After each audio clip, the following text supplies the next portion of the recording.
ఇవాళ 43వ శ్లోకం. సమృద్ధచేష్టస్య మృగేంద్రకామం హాస్యం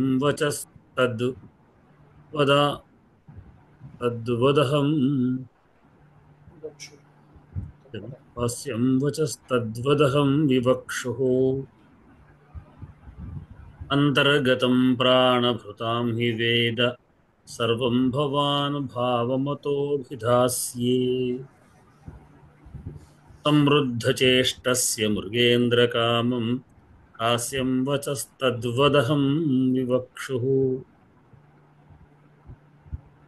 అంతర్గతం ప్రాణభృతాం హి వేద సర్వం భవాన్ భావమతోభిధాస్యే.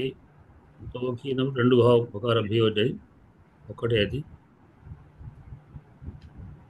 హాస్యం వచస్తద్ యదహం కావచ్చు యకారం. అహం దదహం దదహం హాస్యం వచస్తద్యదహం యకార యావత్ ఉంది. అవహం అని ఉందండి, అహం అని ఉందండి పక్కన గురుగారు. యకార యదహం అట్లానే అభిదాస్యలో కూడా భి అనేది ఒకటి ఎక్కువ పడింది. కింద సంస్కృతంలో వాళ్ళు ఇచ్చిన దేవనాగరిలో యదహం అనే రాశారండి పైన పుస్తకంలో. తెలుగులో మాత్రం తప్పు ప్రింట్ చేశారు. కింద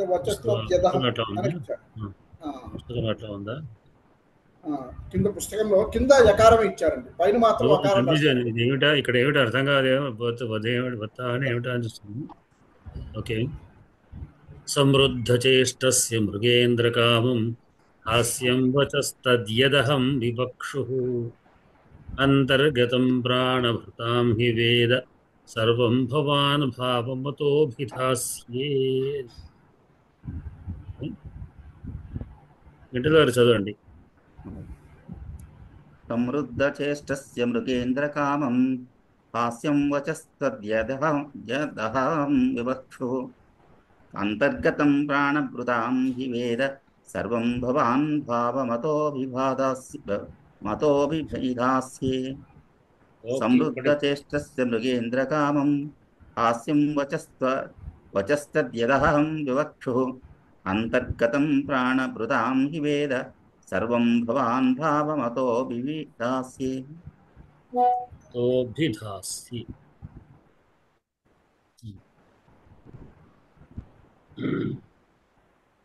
ఏమిటి శ్రీదేవి గారు, కుమార్ గారు ఏదో పెట్టారు లింక్. ఆమెకు కలవలేదా?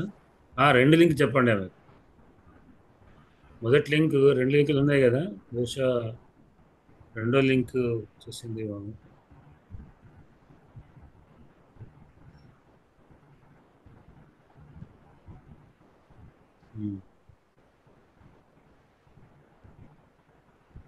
మీరు శ్రీదేవి గారు చదువుతారా?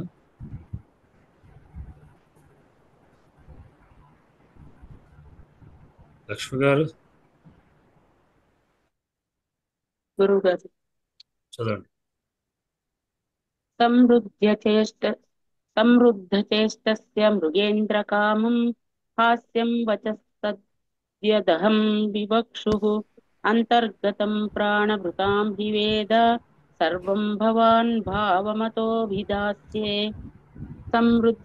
సమృద్ధచేష్టస్య మృగేంద్రకామం హాస్యం వచస్తద్యదహం వివక్షుః అంతర్గతం ప్రాణభృతాం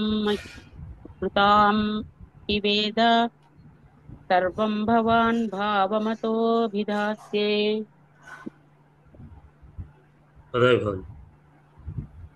పదవిభాగం. సమృద్ధచేష్టస్య మృగేంద్రకామం హాస్యం వచః తద్వద్ అహం వివక్షుః.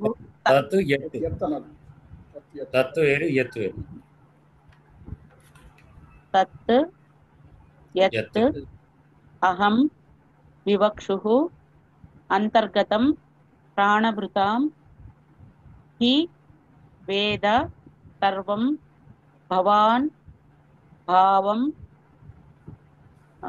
అతః అభిధాస్యే అభిధాస్యే.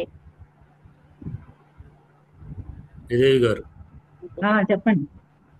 చదవండి, శ్లోకాలు చదివి భక్తులు చెప్పగలిగితే. సరే. అస్మద్గురుభ్యో నమః.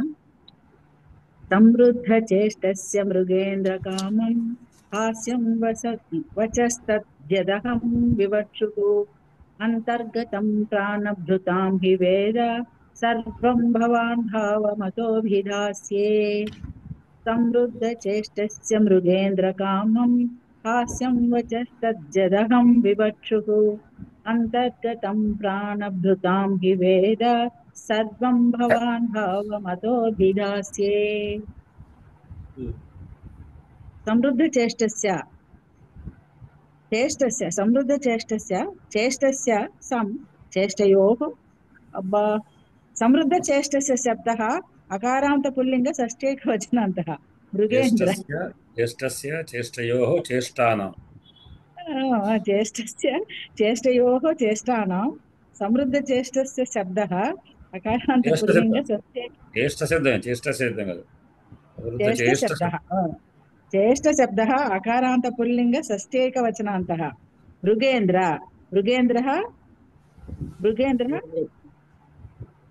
సంబోధన. హే మృగేంద్ర, హే మృగేంద్ర, హే మృగేంద్రో, హే మృగేంద్రాః. మృగేంద్ర శబ్దః అకారాంత పుల్లింగ సంబుచ్ఛేకవచనాంతః కామం అవ్యయం హాస్యం హాస్యే హాస్యాని హాస్య శబ్దః అకారాంత నపుంసకలింగ ప్రథమైకవచనాంతః వచః వచసి వచాంసి వచః శబ్దః సకారాంత పుల్లింగ ప్రథమైకవచనాంతః తత్ తే తాని తత్ శబ్దః దకారాంత పుల్లింగ ప్రథమైకవచనాంతః యత్ ఏ యాని యత్ శబ్దః దకారాంత నపుంసకలింగ ద్వితీయైకవచనాంతః అహం ఆవాం వయం అస్మశ్శబ్దః దకారాంత పుల్లింగ ప్రథమైకవచనాంతః వివక్షుః వివక్షవః వివక్ష శబ్దః ఉకారాంత పుల్లింగ ప్రథమైకవచనాంతః అంతర్గతం అంతర్గతం గతం గతౌ గతాన్ అంతర్గత శబ్దః అకారాంత పుల్లింగ ద్వితీయైకవచనాంతః ప్రాణభృతాం ప్రాణాన్ బిభ్రతి తేషాం ప్రాణభృతః తేషాం ప్రాణభృతాం భృతోః భృతాం ప్రాణభృశబ్దః తకారాంత పుల్లింగ షష్ఠీ బహువచనాంతః హి అవ్యయం వేద విదతుః విదుః ఏదో తప్పు చదివాను. వేద విదతు విదుః విద్వజ్ఞాన లట్ పరస్మైపదే ప్రథమ పురుషైక వచనాంతః సర్వం సర్వౌ సర్వాన్ సర్వశబ్దః అకారాంత పుల్లింగ ద్వితీయైకవచనాంతః భవాన్ భవంతౌ భవంతః భవశ్శబ్దః తకారాంత పుల్లింగ ప్రథమైకవచనాంతః భావం భావౌ భావాన్ భావశబ్దః అకారాంత పుల్లింగ ద్వితీయైకవచనాంతః అతః తస్మిన్ తసిల్ ప్రత్యయాంతం అవ్యయం అభిధాస్యే అభిధాస్యావహే అభిధాస్యామహే అభిపూర్వక కూడా అంతే. కన్ఫ్యూజన్ అండి, ముందరే మీరు అడుగుతా అంటే అండర్లైన్ చేసి పెట్టుకుని ఇవన్నీ చదివిస్తుంటే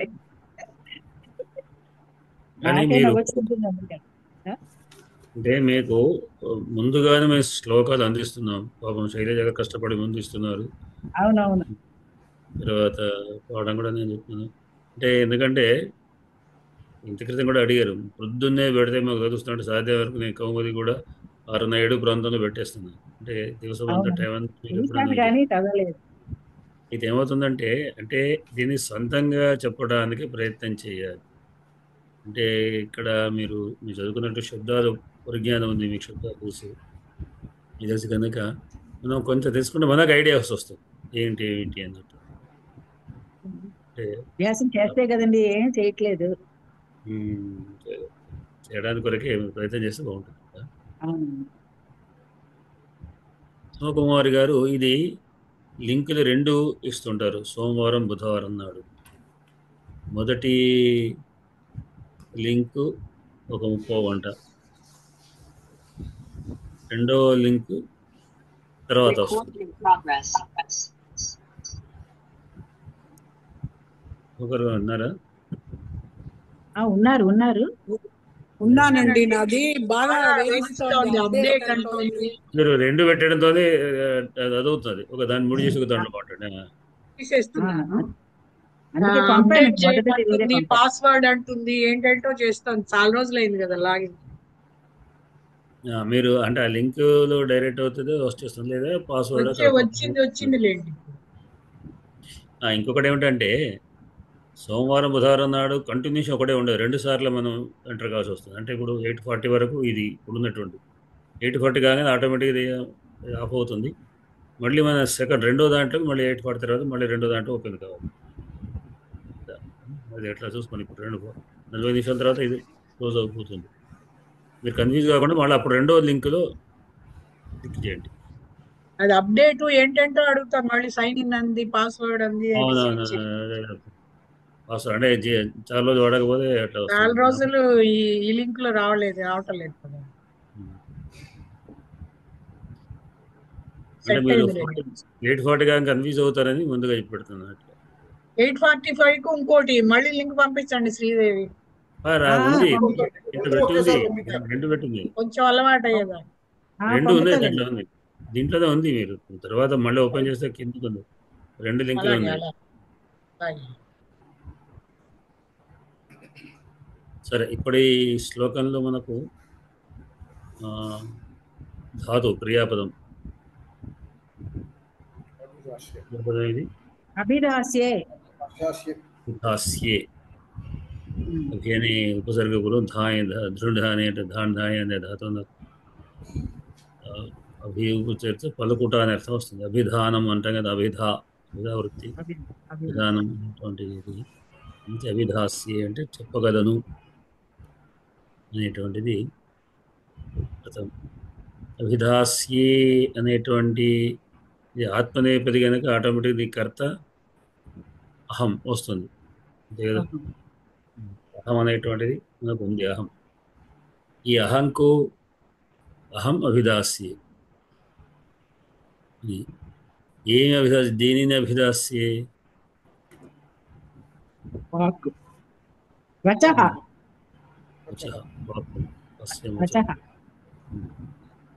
వచః అభిదాస్య, వాక్కును పలకబోతున్నాను. అభిదాస్య అనేది లృటులకారం, పలకబోతున్నాను. అహం వచః అభిదాస్య. అహం ఎట్లాంటి అహంకు విశేషణ పదాలు ఏమున్నాయి? ప్రధాన వ్యక్తి పదాలు అంటే ప్రధాన వ్యక్తి పదాలు ఏమున్నాయి? సమృద్ధ జ్యేష్ఠస్య కదండి, షష్ఠి కదా ఇది అహం ప్రధాన వ్యక్తి కదా. వివక్షు వక్తుం ఇచ్ఛా వివక్షాని, వక్తుం ఇచ్ఛుక వివక్షు, కోరేటువంటి, పలకడానికి కోరేటువంటి. ఏమిటి వచః అనేది? ఎత్ అహం వివక్షు, దేన్నైతే నేను పలకబోతున్నానో తత్ అటువంటిది, తత్ వచః అంటే వాక్కు. ఆ వాక్ ఎట్లాంటిది? హాస్యం, హాస్యమైనటువంటి. వచః హాస్యంకు సంబంధం. ఆ హాస్యం ఇంకా ఎట్లాంటిది? కామం, మిక్కిలి హాస్యకరమైనటువంటి వాక్కును దేనినైతే నేను పలకబోతున్నానో అది నేను అభిదాసితని చెప్పబోతున్నాను. ఈ హాస్యం ఎవరికి? సమృద్ధ చేష్ట. సమృద్ధ చేష్ట అంటే రుద్ధం అంటే ఆపబడిన. సమృద్ధ చేష్టసే మే నాకనోటే అక్కడ ఎవరి యొక్క మాటలు అంటే సమృద్ధ చేష్టస్య అంటే నిరుద్ధమైనటువంటి చేష్ట కలిగినట్టు నా యొక్క మాటలు అని అర్థం. ఇది నా యొక్క మాటలు వచః ఏదైతే ఉందో అది హాస్యకరమైనటువంటి తత్తహం వివక్షే. అది అంటే నేను ఏదైతే హాస్యకరమైనటువంటి చేష్టలు ఉడిగినటువంటి నా యొక్క మాటలు ఏవైతే హాస్యకరం ఉందో అటువంటి దాన్ని నేను చెప్పబోతున్నాను. నా మాటలు హాస్యంగా అనిపిస్తాయి నీకు. ఎవరితో చెప్తుంది? హే మృగేంద్ర అంటున్నాడు. మృగేంద్ర. మృగేంద్రమా సంబోధం. మృగేంద్ర తే నీకు అనమాట. తే వచ్చిందా అజస్తత్ అటువంటి వాక్యం హాస్యంగా అనిపిస్తుంది. కానీ అయినా కానీ ఎందుకంటే అది ఎట్లాంటిది అంటే మీరు ఎట్లాంటి వాడు అంటే వేద ఇంకొక క్రియాపదం కూడా ఉంది. వేద అనేటువంటిది ప్రథమ పురుష ఏకవచనం. విదు ధాతు విద్యు జ్ఞానే విద్యు జ్ఞానంలో ప్రథమ పురుష ఏకవచనం రెండే రూపాలు ఉంటాయి. వేత్తి విత్త విదంతి అనే ఒక రూపం వేద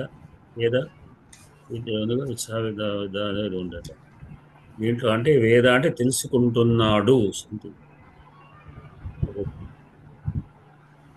ఎవరు తెలుసుకుంటున్నాడు? ఇక్కడ భవాన్ అంటే తమరు. ఈ ప్రథమ పురుష ఏకవచనానికి భవశబ్దం వాడు ప్రథమ పురుష ఏకవచనం చెప్పాలి. భవాన్ అంటే నీవు అన్నట్టే, తమరు నీవు అని అర్థమే. ఈ భవశబ్దం వాడితే మాత్రం ప్రథమ పురుష ఏకవచనం, త్వం వాడితే మాత్రం మధ్య పురుష ఏకవచనం. నీవు పలుకుతున్నావు అన్నప్పుడు మాత్రం త్వం చెప్పాలి. భవాన్ అంటే తమరు అనే అర్థంలో పూజ్యార్థంలో వాడేటువంటిది. భవాన్ వేద తెలుసుకుంటున్నారు అంటే మీకు తెలుసు. ఏమిటి తెలుసు? దేన్ని తెలుసుకుంటున్నావు అంటే భావాన్ని తెలుసుకుంటున్నావు. నీవు భావం ఎట్లాంటిది? సర్వం, సమస్తమైనటువంటి భావాన్ని. ఆ భావం ఎట్లాంటిది? అంతర్గతం, అంతస్సులో ఉన్నటువంటిది. అంతస్సులో ఉన్నటువంటి ఎవరి యొక్క అంతస్సులో? ప్రాణభృతాం షష్ఠీ వ్యక్తి. ప్రాణం విభర్తి ఇది ప్రాణభృత్. ప్రాణభృతం ధరించేటువంటి అంటే అర్థం ఏమిటి? దేహదారులు అని అర్థం. ప్రాణదారులు అంటే సమస్తమైన ప్రాణులు అని అర్థం. ప్రాణుల యొక్క మనస్సులో ఉన్నటువంటిదంతా కూడా భవాను వేద. మీరు తెలుసుకుంటున్నారంటే మీకు తెలుసు. మనస్సులో ఎదుటి వ్యక్తికి మాట్లాడాల్సిన మాట అంతా తెలుసు కనుక మీకు హాస్యం అనిపిస్తుంది ఆ మాటలు. మనస్సులో ఉన్న విషయాన్ని మళ్ళీ చెప్తుంటే కేవలం రెండోసారి చెప్పినట్టే అవుతుంది. నేను చెప్పిన విషయం తెలిపినప్పటికీ కూడా, అయినప్పటికీ కూడా, అతహ అంటే అయినప్పటికీ అనుకుందాం. ఇక్కడ అతహ అంటే అందువల్ల అంటే అయినప్పటికీ కూడా అభిధాస్యే చెప్తున్నాను. అంటే నా మాటలు మీకు హాస్యంగా అనిపించినా కానీ మీకు అన్నీ తెలిసినప్పటికీ కూడా నేను చెప్తున్నాను. చెప్పడం అని గొడవ. అంటే భగవంతుడు ప్రత్యక్షం ఏం కావాలి అంటే భగవంతుడు తెలియదా? నిజపడే కూడా మనసులో మనకు నీకు నిజా నేను అడుగుతాను అన్నట్టుగా చెప్తాను అన్నట్టుగా. అట్లా ఇక్కడ కూడా నీవు సమస్తమైన విషయాలు తెలిసినటువంటి దైవికమైనటువంటి శక్తి కలిగినటువంటి వాడవు కనుక నీకు సర్వము తెలిసినటువంటి వాడు అయినప్పటికీ కూడా నేను చెప్తున్నాను. ఊరికి అయినప్పటికీ కూడా చెప్తున్నాను అని.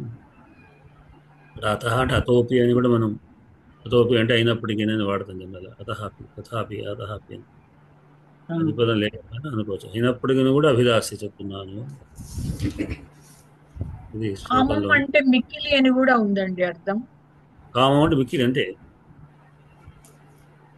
కామం అంటే అత్యధికం, మిక్కిలి. ఇది అభ్యం కామం అనేటువంటిది. అది శబ్దం. ఇది ఆ కామం అనేటువంటిది ఇది అవ్యయం, అత్యధికం అని అర్థం. అంటే ఇప్పుడు ఈ కామం అనే పదాన్ని సంస్కృతిలో వాడితే మిక్కిలి అనే శబ్దం వస్తుందా? మిక్కిలి అనే అర్థం. మామూలుగా కామం కూడా ఉంది. కామహ మన్మథుడు, కామహ కోరిక అవన్నీ ఉన్నాయి. కామం అనే అత్యంతం కామం అనడానికి అత్యంతం అల్ప సాధారణం హేతు సాంస్క్రిట్ మీనింగ్ చూస్తే సాంస్క్రిట్ లో అత్యంతం అల్ప సాధారణం హేతు రమ్యం ధైర్యం చాలా కాలం రకరకాల అర్థాలు ఉన్నాయి దీంట్లో. చక్కనైనటువంటి, బాగున్నటువంటి, మధురమైనటువంటి, హృదయమైనటువంటి వస్తువు. కామరూప అంటారు వివిధ రకాలు. అది కామ అంటే స్వేచ్ఛ, ఇచ్ఛారూపం. కామం అంటే ఇచ్ఛ అని చెప్తున్నాను. ఇచ్ఛ కోరిక ఏ విధంగా ఉంటే రూపం కలిగితే కామరూపుడు. చిన్న డౌట్. ఇప్పుడు ఇక్కడ శ్లోకంలో కాబట్టి అభిధాస్యే అహం వచః అన్నాడు. ఇప్పుడు మనం మామూలుగా కూడా వాక్యంలో అహం వచః అభిదాస్యే అని మామూలుగా వాక్యపరంగా వాడేయచ్చా? వాడవచ్చు అది కూడా. అబ్బో, సరే వాక్య ప్రయోగం చేయొచ్చు అయితే. పలుకుతాను. ఆ, అంటే అభిదాస్య పదం ఎక్కువ ప్రయోగంలో వాక్యాల్లో కనబడదు.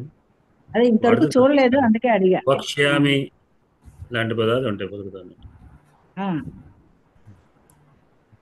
బాగుంది. అభిదాస్య పలుకు తప్పేం లేదు. కానీ ఇది విన్న వెంటనే దాస్యామి అనే అర్థం వస్తుంది. దాస్యం చేస్తాను, నమస్కరిస్తాను అనే అర్థం మనకు గోచరిస్తాను కదా. అభిధానం అంటాం కదా, ధా ధాతు ఉన్నది, దా ధాతు ఉన్నది, 2 రకాల ధాతులు ఉన్నాయి. ఒకే రకంగా రూపాలు ఉంటాయి. దా దదాతి దత్త, దదాతి దత్త, దదతి. సార్ నాకు ఒకటి జ్ఞాపకం ఉంటుంది. మీ శిష్యులు మత్తాయి, మా క్లాస్మేట్, జ్ఞాపకం ఉందా? మత్తాయి మత్తయ్య కేవి నా ఆయన దగ్గర నేను ఈ ఊరును దర్శించుతున్నాను, ఇది ఎందుకు తప్పైదు?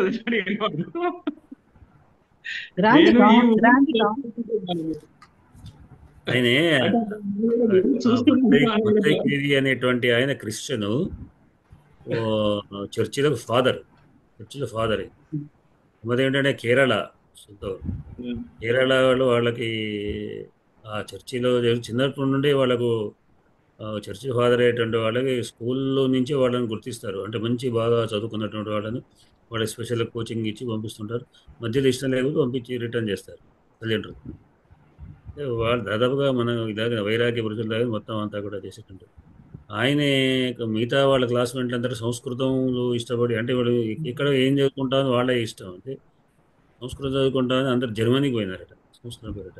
ఈయన మాత్రం నేను తెలుగు నేర్చుకుంటానని చెప్పి కేరళ వ్యక్తి తెలుగులో ఇక్కడికి వచ్చి ఇక్కడ ఆదిలాబాద్ జిల్లాలో చర్చిగా ఫాదర్ ఉంటే ఇక్కడ ఉంటూ తెలుగు నేర్చుకుంటూ తెలుగులోనే ఓరియంటల్ కోర్సులు ఇప్పుడు డిపోయిల్ ఉండే, డిపోయిల్ ఇచ్చి తర్వాత బిఏ ఇచ్చాడు. డిపోయిల్ ప్రైవేట్గా ఇచ్చాడు, ఫస్ట్ క్లాస్ వచ్చాడు. బిఏలో కూడా ఫస్ట్ క్లాస్ వచ్చాడు, తెలుగు బిఏలో కూడా మా క్లాస్. నా దగ్గరికి వస్తుండే సంస్కృతం కౌము నేర్చుకున్నాను నా దగ్గర. నిజానికి అప్పుడు నాకు 21-22 సంవత్సరాలు, ఆయనకు 20-30 సంవత్సరాలు, కొంచెం పెద్దవాడే నాకంటే వయసు పెద్దవాడు. నా దగ్గర కౌముది, ఎందుకంటే ఆయన టీవీలో కౌముది అయ్యేసరికి కొంచెం ఆ కౌముది అర్థం కావడం లేదు, కొంచెం క్లాసులో అడగలేకపోతున్నాను లేదో అనే ఉద్దేశం మొత్తం వచ్చిందని అప్పుడు కూడా నేర్చుకున్నాను. తెలుగులో బాగా ఇస్తున్నాడు ఉపన్యాసం. ఇప్పుడు బెల్లంపల్లి దానికి పెద్ద కదా హెడ్, బెల్లంపల్లి పెద్ద బ్రహ్మాండంగా ఇస్తాడు స్పీచెస్. ఇది సమృద్ధ చేష్టస్య మృగేంద్ర కామం హాస్యం వచస్తద్వదహం తద్యదహం వివక్షు అంతర్గతం ప్రాణభృతాం వివేద సర్వం భవాన్ భావమతోభిధాస్యే. దీంట్లో మీకు ఏముంది? ఇది బంధులు విసర్గ సంధి ఉన్నట్టు అతోభిజాస్య గురు గారు అక్కడది అతోభిజాస్య అభిజాస్య అభిజాస్య ఉంటే ఉంది, ఏం పెద్ద లేదు. అక్కడ మృగా ప్లస్ ఇంద్ర మృగేంద్ర గుణసంధి ఉంది. తర్వాత జ్యేష్ఠ సంధి వచః ప్లస్ తద్వత్తము విసర్గ సంధి. తద్యదహం తత్ ప్లస్ యదహం తద్యదహం తత్ ప్లస్ యత్ ప్లస్ అహం తత్ ప్లస్ యత్ ప్లస్ అహం యదహం తత్ ప్లస్ యత్ ప్లస్ అహం తద్యదహం. జ్యేష్ఠ సంధి వారేమో మాట్లాడుతుంటారు, మీరు మ్యూట్ లో ఉన్నారు, మరి మాట్లాడుతున్నారా ఊరికే అంటున్నారా?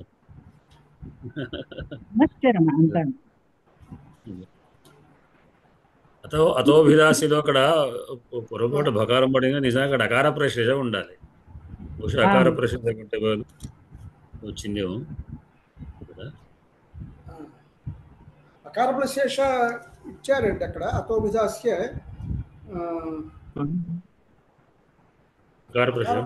ప్రశ్లేష ఇచ్చాడు, కానీ అక్కడ ఉత్పాదేశ ప్లస్ పూర్వ సంధి అన్నాడు సంధుల్లోను. అందుకు అంతే సందేహం అతో కలుగుతుంది. అతో విదాస్య అంటే పూర్వపు అన్నట్టు కదా అతో అయి విదాస్య అతో విదాస్య అంటే విసర్గల్లోనూ ఒక విసర్గ అని పేరే కానీ విసర్గల తర్వాత మళ్ళీ మనకి ఇవన్నీ కూడా వస్తాయి.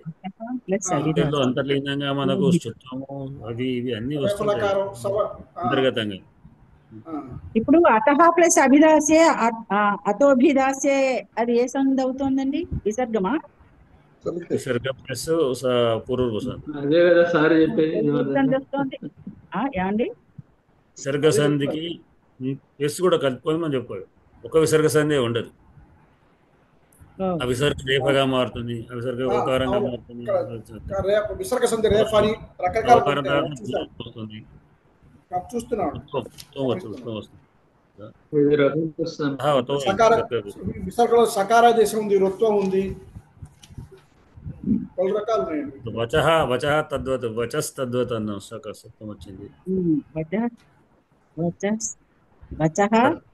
తత్ యదహం.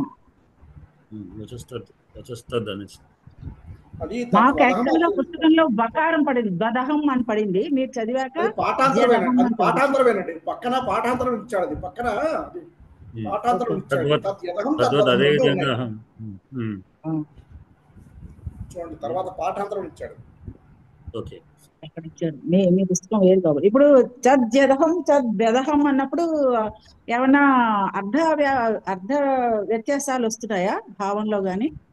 గదహం అన్నప్పుడు జదహం అన్నప్పుడు తత్వత్ అంటే అదే ప్రకారం తత్ ఏదైతే ఉందో యత్ ఏదైతే తత్ అది యత్ అహం.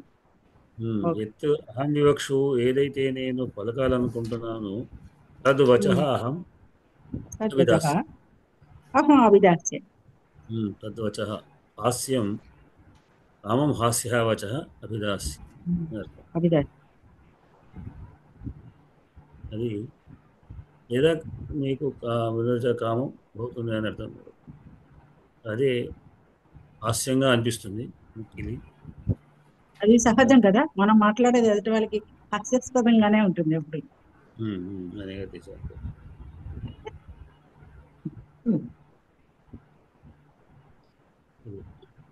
చెప్పండి ఇక్కడికి వారు.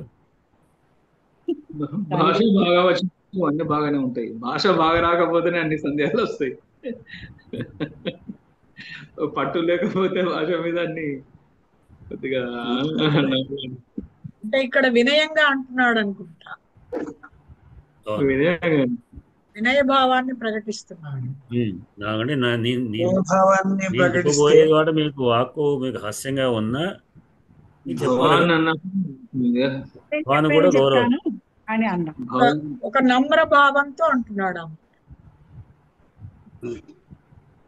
నమ్రత అది కాదండి ఇక్కడ, నాకు తెలిసింది అయితే నమ్రత అనేది కాదు ఇక్కడ. బహుశా నేను ఏమైనా తప్పు చెప్తున్నానేమో చూడవు అన్నట్టుగా అని నాకు అలా చెప్పండి. భావాంటేనే గౌరవంతో కదా, గౌరవం ఇచ్చి మాట్లాడడం కదా నమ్రభావంతో. ఇక్కడ ఒకటి ఏమిటంటే అంతర్గతం హి వేద సర్వం. నీకు మా మనసులో ఏముందో తెలుసు, నువ్వు ఎందుకంటే మానవుడి కావు, ఒక దైవాంశతో వచ్చిన వాడివి కాబట్టి అంతర్గతం హి వేద సర్వం భవాన్ భావం నీకంతా తెలుసు. ఎలాంటి వాళ్ళ యొక్క అంతర్గతంలో ఉన్నటువంటివి తెలుసు? ప్రాణభృతాం హి, ప్రాణం కలిగినటువంటి ప్రాణుల యొక్క అనర్థం. అన్ని ప్రాణుల యొక్క భావాల్లో ఏమి ప్రాణం లేనిది ఏది ఎట్లా మాట్లాడదు. ప్రాణం ఉన్న దాంట్లో కొన్ని మాత్రమే మాట్లాడగలుగుతాయి. ఆ మాట్లాడలేకపోయినా వాటి మనసులో ఏదుందో నీకు తెలుసు. కానీ నేను ఇక్కడ చెప్పేది సమృద్ధ చేస్తత్య అంటే నేను ఒక చేష్టను నిలబెట్టుకున్నటువంటి వాడిని, ఆపుకున్నటువంటి వాడిని. ఇక్కడ చేస్తస్య అంటే షష్ఠి విభక్తి ఎందుకు వాడామంటే నేను చేయలేకపోయిన ఒక పని నిరోధించబడిన వాడిని.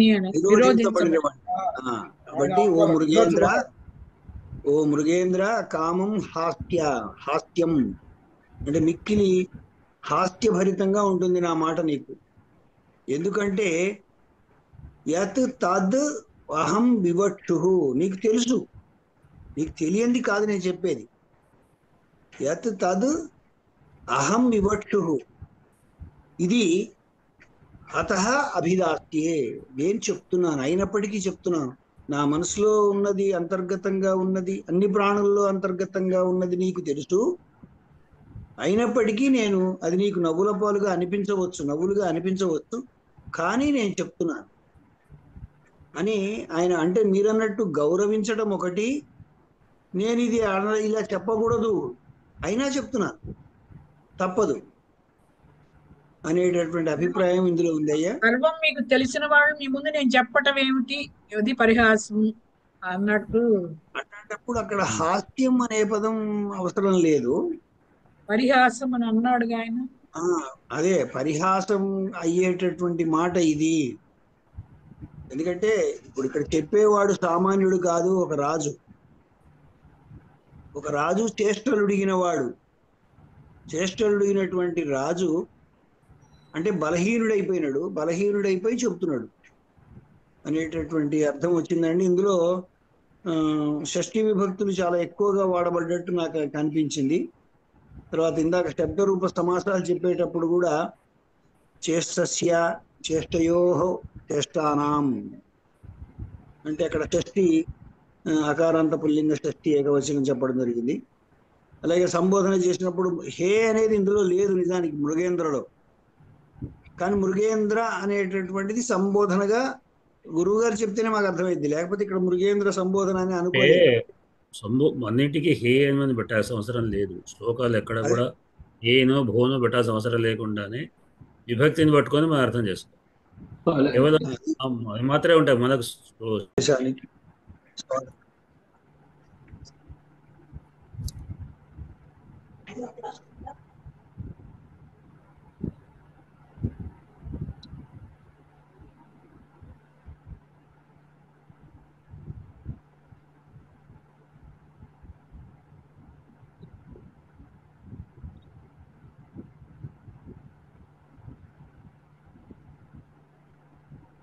ఇబ్బంది పడుతుంది అప్డేట్ చేస్తే చాలాసేపు తీసుకుంటుంది.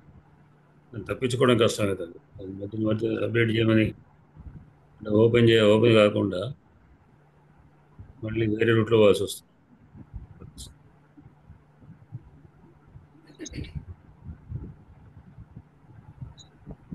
అప్డేట్ చేయడానికి కొరకు ఒకసారి జూమ్ మీటింగ్ ఏర్పాటు చేయడానికి అప్డేట్ చేసుకోవాల్సి వస్తుంది.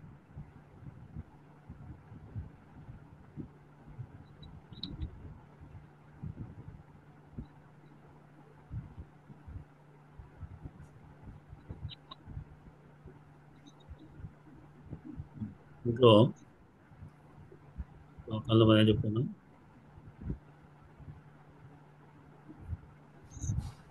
దీంట్లో ఒకటే ఉంది సమృద్ధ చేష్టస్, ఒకటే షష్ఠీ విభక్తి. ఆ సమృద్ధ చేష్టస్కు లేదా మమ అనేది మనం అధ్యాహారంగా చేసుకోవాలి. నా యొక్క మాటలు మమోచ హాస్యం, ఈ కొన్ని కూడా హాస్యం, సమం హాస్యం, మిక్కి హాస్యంగా ఉంటుంది. అయినా అంటే ఏదైతే నేను చెప్పబోదో ఆ మాటలు అని అర్థం. ఎత్ అహం వివక్షు, ఏదైతే నేను చెప్పబోతున్నాను ఆ వాక్కు మీకు సమృద్ధ చేసిన నా యొక్క మాట మీకు అది హాస్యంగా ఉంటుంది అని చెప్పి తర్వాత వచ్చింది. సరే, ప్రాణభృతాం అనేది కూడా సృష్టి కదండి. ప్రాణభృతాము వేరు, ప్రాణభృతాము ఉపమానంలో ఉంది. సమర్థన కావ్యలింగం ఉదాహృతం అని కావ్యలింగ అలంకారం. ప్రాణభృతాం హృదయంలో ఏదైతే మనస్సులో ఉంటుందో ఆ భావం మీకు తెలుసు అనేది వాక్యం వేరు. అందుకొరకు హాస్యంగా అనిపిస్తుంది అని హాస్యం చేయడానికి కారణాన్ని ఇక్కడ చూపిస్తున్నాడు. కారణం మీకు హాస్యంగా ఎందుకు అవుతున్నది అంటే మనసులో మీకు తెలుసు కదా, తెలిసిన తర్వాత కూడా మళ్ళీ చెప్తూ ఉంటే నవ్వు వస్తుంది అని అర్థం. సరే, దీంతోనే మనం ఆపేసుకొని అదొక సిద్ధాంతకం అది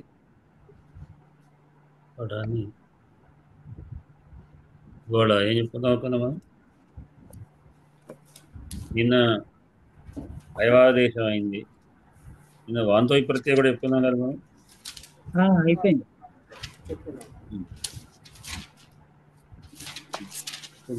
అందులో ఒక వార్తిక మిగిలిపోయింది చివరికి. ఏమిటది?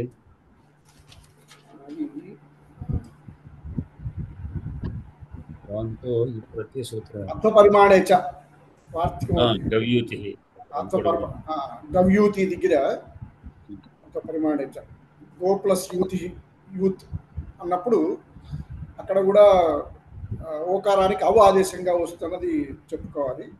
గో ప్లస్ యూతి గవ్యూతి. ఇక్కడ యూతి అనేది పరిమాణాన్ని సూచిస్తుంది కాబట్టి ఓకారానికి యూతి అన్నది వచ్చినప్పుడు ఓకారం బదులు అవు ఆదేశంగా వస్తుంది అన్నది ఆ అర్థ పరిమాణేచ అన్న సూత్రం చెప్తాడు.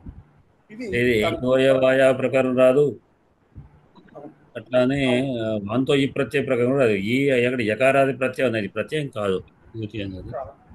అందుకని కనుక అర్థపరిమాణేచ సూత్రం ప్రకారంగా పరిణామార్థంలో చెప్పవచ్చు అనేది ఈ సూత్రం ప్రకారంగా అది ప్రత్యేకంగా గవ్యూతి కొరకే. అంటే అప్పటికే ఇది ప్రసిద్ధమైంది, పదం ప్రసిద్ధమైంది కదా, దాని కొరకు అది చెప్పాల్సి వచ్చింది. గవ్యూతి అనేటువంటి ఇది కొరకు అర్థపరిమాణేచ అనేటువంటి వార్తికం. అదే ఓర్యూతం ఛందస్యుపసంఖ్యానం ఛందస్యుపసంఖ్యానం అన్న వార్తికం ప్రకారం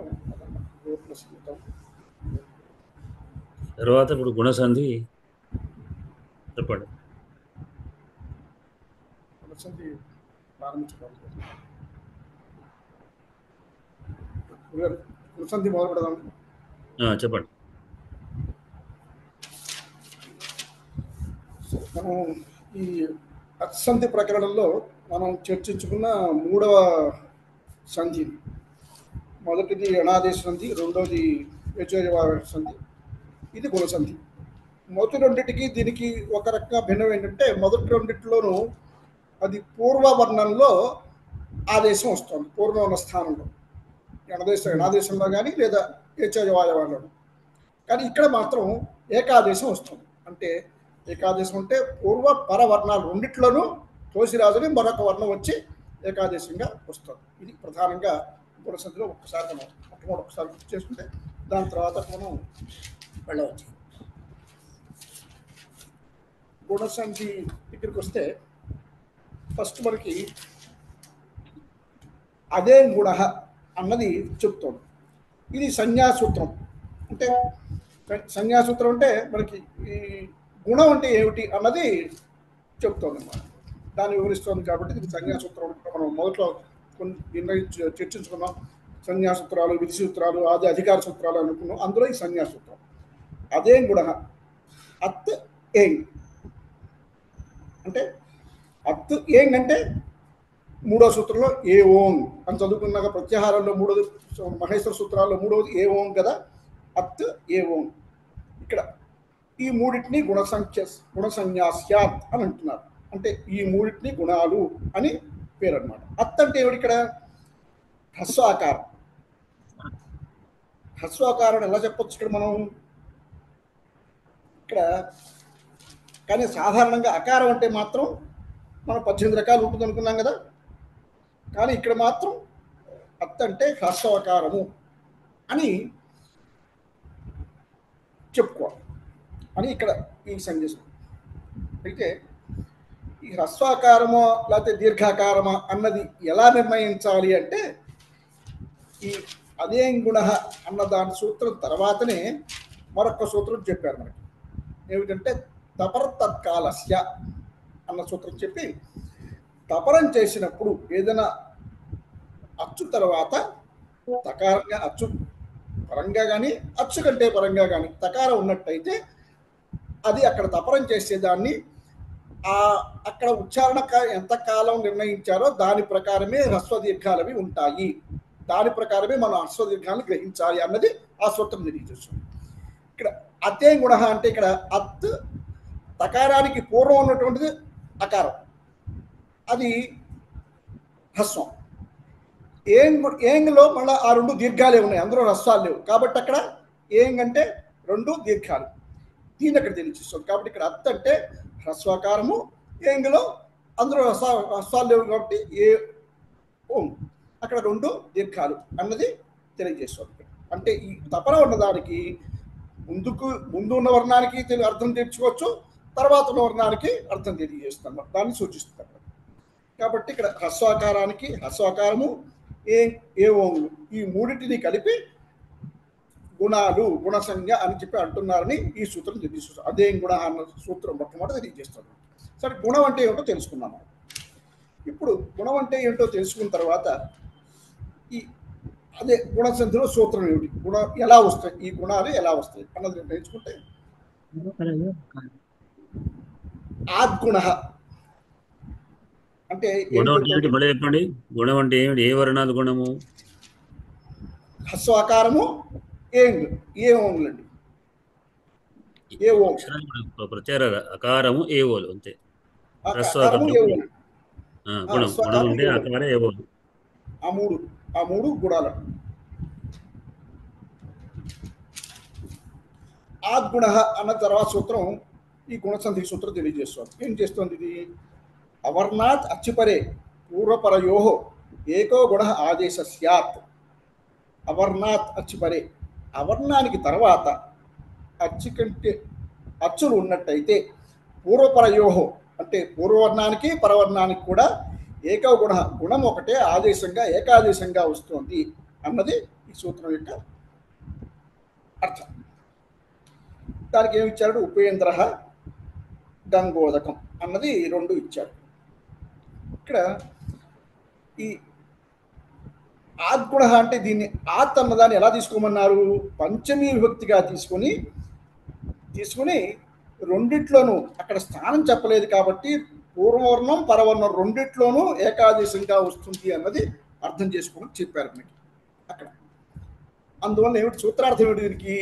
అవర్ణము హ్రస్వ దీర్ఘ ప్లుత వర్ణాల్లో ఏదైనప్పటికీ దానికంటే పరంగా అచ్చుపరంగా ఉంటే కనుక పూర్వవర్ణమైన అవర్ణం పరంగా ఉన్న అచ్చువర్ణములకు రెండింటి ఎందులో గుణము ఈ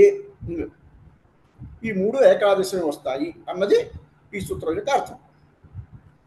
ఇప్పుడు మనం ఈ ఉదాహరణ ప్రకారం మనం దీని సూత్రాలను పెడదాం. ఉపేంద్రాన్ని ఇచ్చారు కదా, అందులో ఈ ఉపేంద్రాలు ఉపా ప్లస్ ఇంద్ర అంటే పకారోత్తరవతి అకారానికి అంటే అచ్చునకు అకారానికి, ఇంద్ర ఇకార రూప ఇకారానికి అచ్చు ఉంది అక్కడ. వాటికి ఈ 2 అకారానికి ఇకారానికి వీటికి ఆద్గుణాల సూత్ర ప్రకారం అవర్ణానికి అచ్చుపరంగా ఉంది కాబట్టి పూర్వపర వర్ణాల్లో రెండింటి ఎందును ఏకాదేశం వస్తుంది. ఏమొస్తే ఏకాదేశం? గుణం ఏకాదేశం వస్తుంది. గుణం అంటే ఏమనుకున్నాము? అకారం, ఏకారం, ఓకారం, ఈ 3 అనుకున్నాం. గుణం అంటే అనుకున్నాం కదా ఇద్దరు గురుగారు. ఆయే ఓలు గుణ ఏకాదశం వస్తాయి. అయితే ఇక్కడ ఆయే ఓలలో ఏది రావాలి గుణం అని నిర్ణయించుకుంటే మనం హ్రస్వాకారం, ఏ ఓంలు ఈ 3 గుణాలను చెప్పుకున్నాం. ఏది రావాలి అంటే మనం స్థానేంతర సమహ అన్న సూత్రం ప్రకారం అక్కడ దాని ప్రకారం స్థాన సామ్యం ఉన్నటువంటి గుణం రావాల్సి ఉంటుంది. స్థాన సామ్యం అంటే మళ్ళీ మనం ఒకసారి ఉచ్చారణలో చెప్పుకున్నటువంటి సూత్రాల దగ్గరికి వెళితే అకారానికి ఏమనుకున్నాం? ముందు ఉపలో పకారోత్తర అకారం కదా, అకారానికి అది ఏమిటి? కంఠస్థానం అకారానికి. ఇకారానికి ఇంద్రహలో ఉన్నటువంటి ఇకారానికి దానికి పరంగా ఉన్నటువంటి ఇకార రూప అచ్చునకు ఏమిటి? ఇచ్చుషానం తాలుహు, దానికి తాలు. అయితే ఈ రెండింటికి ఉన్నప్పుడు స్థానస్వామ్యం దేనికి ఉంది? ఇక్కడ ఏ ఓలో 3 దేని సామ్యం ఉంది? ఏకారానికి కంఠతాలు అని చెప్పుకున్నాం. కాబట్టి అక్కడ కంఠము, అకారానికి కంఠము, ఇకారానికి తాలు, ఈ రెండింటికి సామ్యంగా ఉన్నటువంటి ఏకారం కంఠతాలు స్థానం కాబట్టి ఈ రెండింటి బదులు ఏకారం ఏకాదశమే రావాలి అని వచ్చి ఉపా ప్లస్ ఇంద్ర ఉపేంద్ర అన్నటువంటి రూపం సిద్ధిస్తుంది.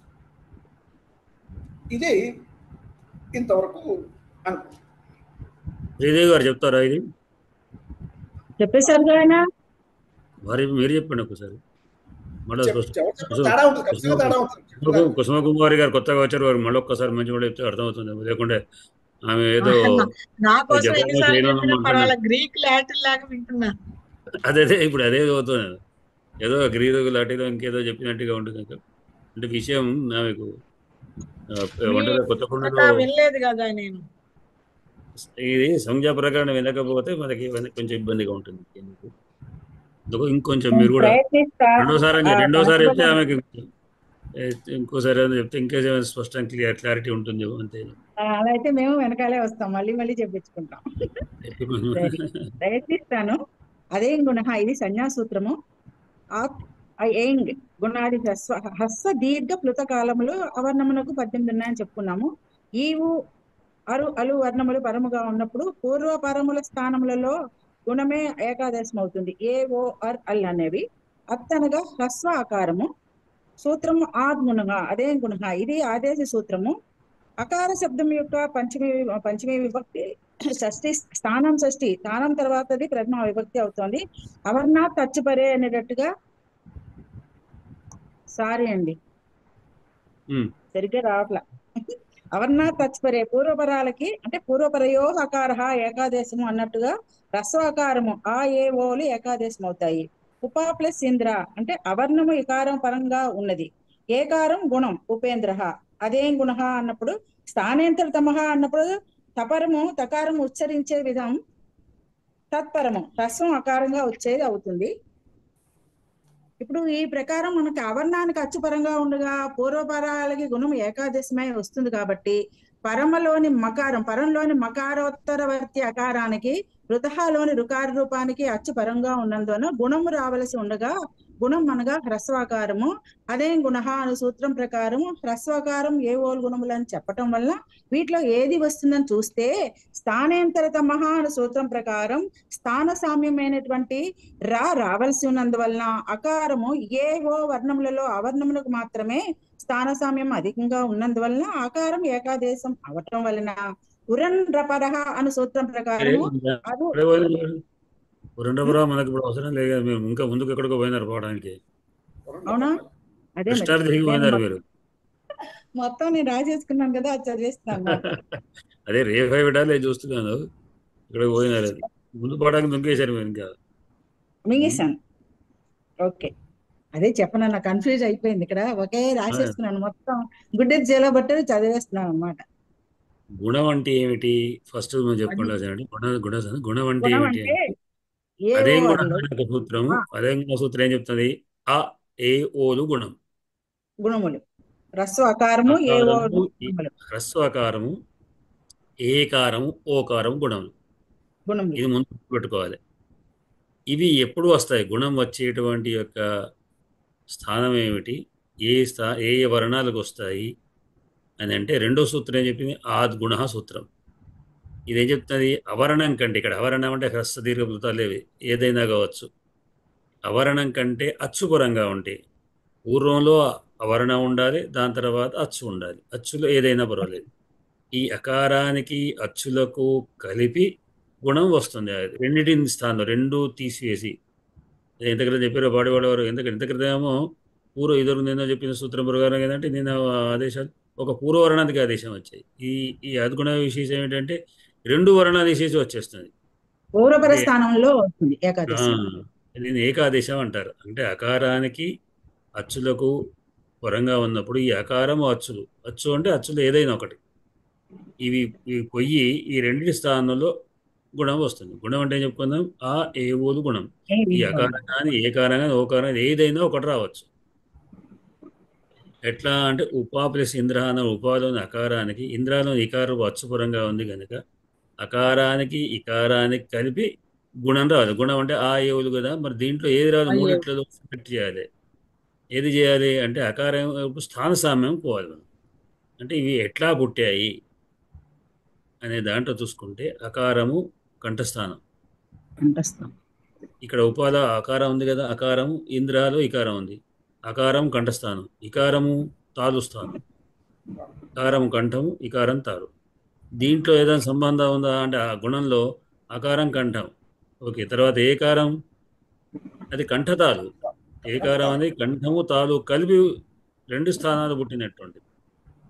ఓకారం కంఠోష్టం. కనుక ఈ మూడిట్లో ఏది అత్యధికమైనటువంటి సాదృశ్యమైనటువంటి అంటే కంఠతాలోనే ఏకారం వస్తుంది. ఎందుకంటే ఇటు అకారానికి కంఠము, ఇటు ఇంద్రలో కారానికి తాలు. ఇది అటు కంఠము ఇటు తాలుకు సంబంధించిన ఏకారం రెండిటికి బంధుత్వం ఉంది అనమాట. ఇంకా రెండిటికి బంధుత్వమైనటువంటి వర్ణాన్ని తీసుకొని ఇంద్రాలో ఉపాలో అకారము ఇకారంపై ఏకారం వచ్చి ఉపేంద్ర అయింది అనేటువంటిది. అంటే ఆదేశం వచ్చేటప్పుడు వచ్చేటువంటి ఆదేశము ఏ స్థానాల్లో వస్తుందో ఆ స్థానాలకు అనుకూలమైనటువంటిది రావాలి. ఆ కనుక రెండిటి స్థానంగా రెండు కూడా స్థానాలే, పూర్వపర వర్ణ రెండు కూడా స్థానంగా రెండిటికి అనుకూలమైనటువంటి వర్ణమే ఇక్కడ ఆదేశంగా రావాలి.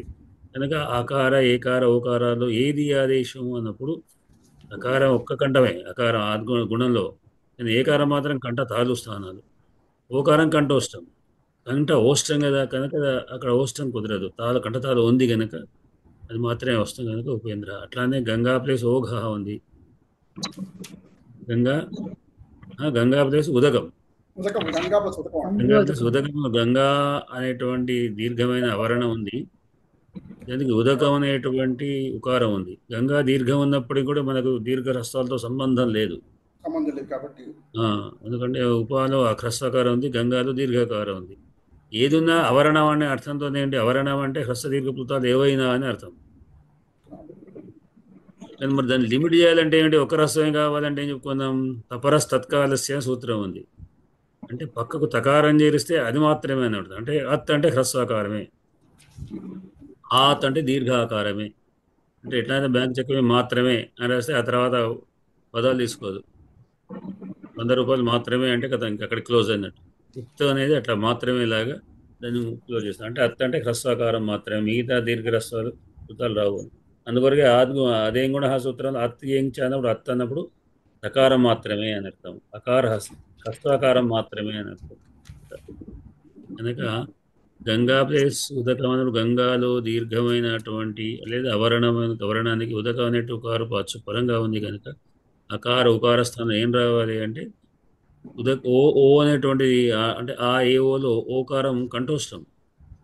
ఇది గంగాలో అకారం కంఠం, ఉదకంలో ఉకారం ఓష్టం, రెండింటి కొని కంఠోష్టమైన ఓకారం వస్తే గంగోదకం అయింది అనేది ఈ చెప్పదగినటువంటి తీసుకోవాల్సిన విషయాలు కూడా.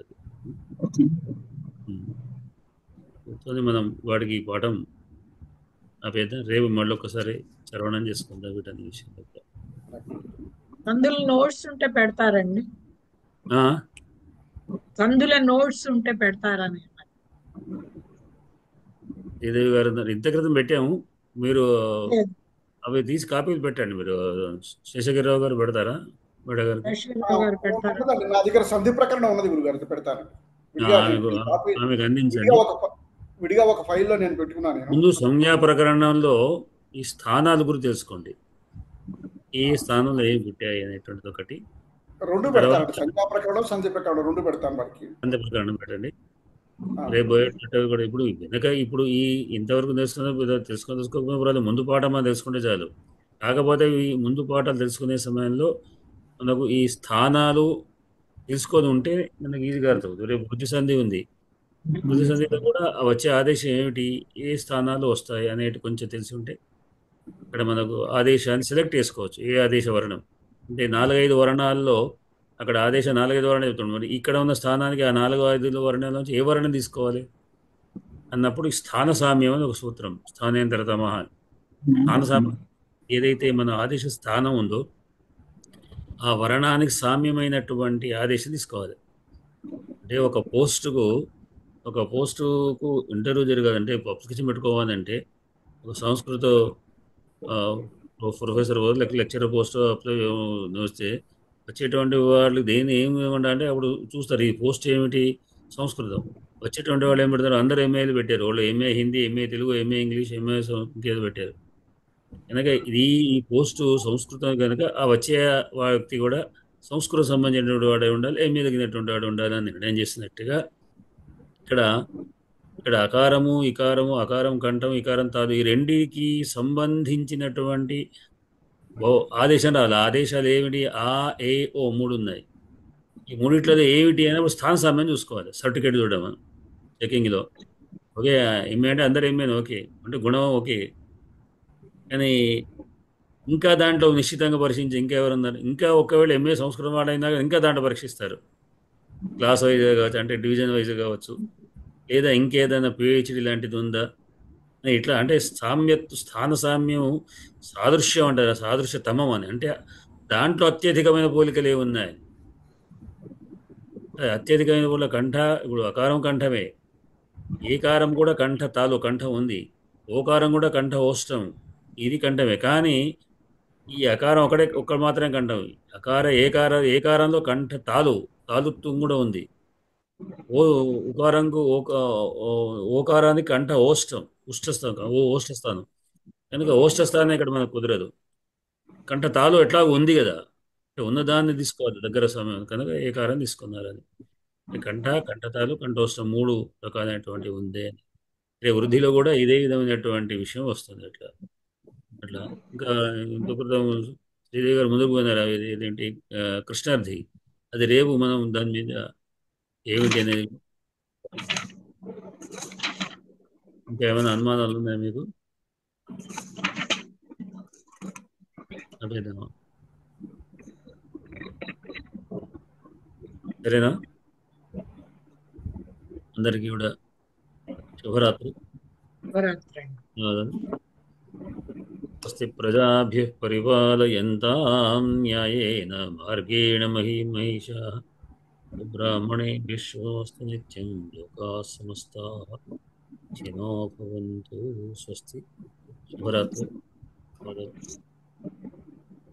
కాకుండా వారు ధన్యవాదాలు.